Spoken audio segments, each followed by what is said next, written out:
दरम्यान रनवे 29 ची परवानगी मागितलेली होती, 2 मिनिटांनंतर रनवे 11 ची परवानगी मागितली। रनवे 29 ऐवजी रनवे 11चाच आग्रह का धरला? रनवेची परवानगी मुख्य पायलट मागत असतो असा सुद्धा रोहित पवारांनी यावेळी सवाल उपस्थित केला। परफेक्ट फ्लॅट आहे, जसं तुम्ही 2023 ला ऍक्सिडेंट बघितला तर नुसतं घासत गेलं होतं, अशी कदाचित घटना घडू शकली असते, दादा जिवंत असू शकले असते। 29 नंबरची परवानगी तिथं एटीसी कडनं घेतली होती, एटीसीने ती परवानगी दिली आणि 2 मिनिटांनंतर एअरक्राफ्ट करून रनवे 11 ची परत परवानगी मागितली। का? कशामुळे? काय कारण? प्रश्नच आहे। म्हणजे सोपं सोडून अवघड कशाला घ्यायचं? बरं एकदा मागितली का? नाही।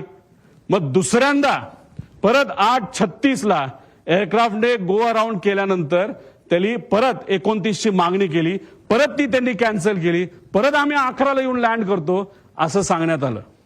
निर्णय को पायलट घेत नसतो, मेन पायलट घेत असतो। को पायलट कम्युनिकेशन करत असतो। मग या मेन पायलटला 29 जे सोपं होतं ते सोडून 11 नंबरच का पाहिजे होता, हे मात्र त्या ठिकाणी अजूनपर्यंत कळालं नाही।